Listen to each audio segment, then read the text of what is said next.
Isang magandang hapon sa ating mga kababayan sa Pilipinas at kumusta sa ating mga kababayan around the world. Tayo po'y masaya dahil lumabas na yung pangalan o listahan ng mga co-perpetrators ni Digong Duterte sa kanyang kaso sa ICC, mga kababayan. Crime Against Humanity. Yan. At maraming malalaking pangalan ang lumabas sa listahan. Tayo po'y nasisayahan at excited na sana madampot na mga taong ito. Lalong-lalo na yung mga big fish para masend, maiship palabas ng bansa patungong the Netherlands. Mga kababayan, talagang wala na itong mga Duterte. Paisa-isa ng hinuhuli or huhuliin ang kanilang mga galamay. Nagsimula po sa mga mandarambong na mga DDS senators, sila Rebilla, at sigurado kasunod dyan sila Villanueva, sila Jinggoy, Chis Escudero, at yan nga si Bato nagtatago, mga kababayan. At hindi lang yan, naidagdag pa si Bongo, mga kababayan. At meron pang bonus. Andyan pa si Aguirre, na isang mayabang na abogado to, mga kababayan. Panahon ni Duterte, katulad din to ni Martires, na hindi nakialam, hinayaan niya lang yung mga patayan. Yan. Kaya ngayon, co-perpetrator si Aguirre. Yan, karma is real sa mga maka-DDS. Ngayon, hahabulin kayo ng ICC. Marami sa kanila mga pulis ni Digong.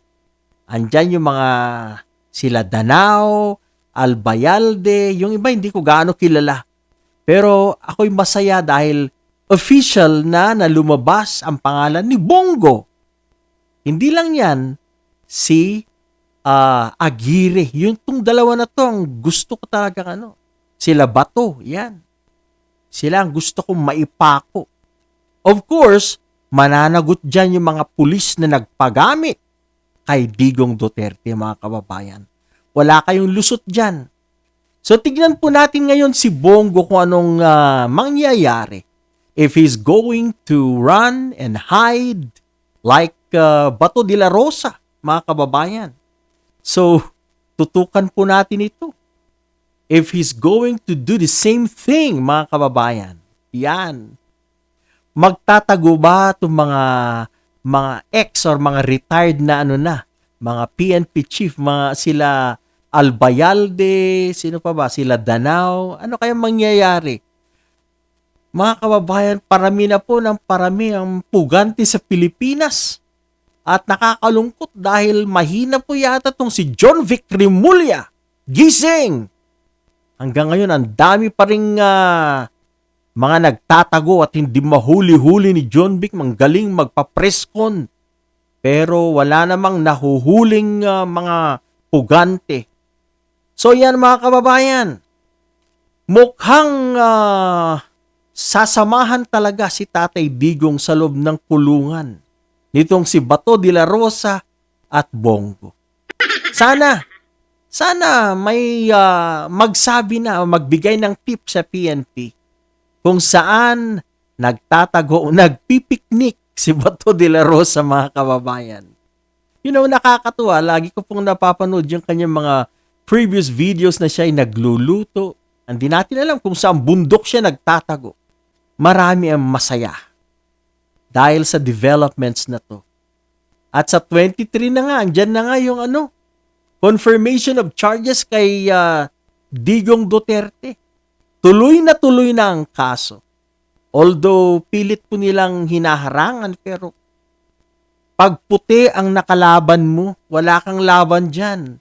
Hindi nakukuha sa mga bribery, pakiusap o babayaran mo. Yung mga puti, kulturang puti, hindi yan nakukuha sa mga ganyan. Ang mga puti, majority of them, malinis sila magtrabaho. Hindi po kagaya natin mga Pilipino na nababayaran, nakukuha sa palakasan, etc., etc., which is napakapangit sa ating sistema. Sa mga puti, hindi mo yung pwedeng bayaran, hindi mo pwedeng impluensyahan. Wala. The more na i-down kanila kung ginagawa mo yan. Kaya yan, good news. Good news po ito. Inilabas nila yung mga co-perpetrators ni Digong Duterte. Ang mga pangalan, mga malalaking pangalan dyan. Nagsilabasan na ang mga tao ni Digong. Kaya masayang-masaya po tayo. At ang mga DDS ay mga aburido na. Alright mga kababayan, ito lang po muna ngayon. I just want to express na satisfied po tayo sa mga developments at nangyayari. Mabuhay po tayo, mabuhay ka Sentry, nang dahil sa'yo, nagkabunga ang iyong efforts and sacrifices for the country. Maraming salamat po. At thank you. Sana po mag-subscribe po kayo sa aking small YouTube channel. Marami pong salamat in advance.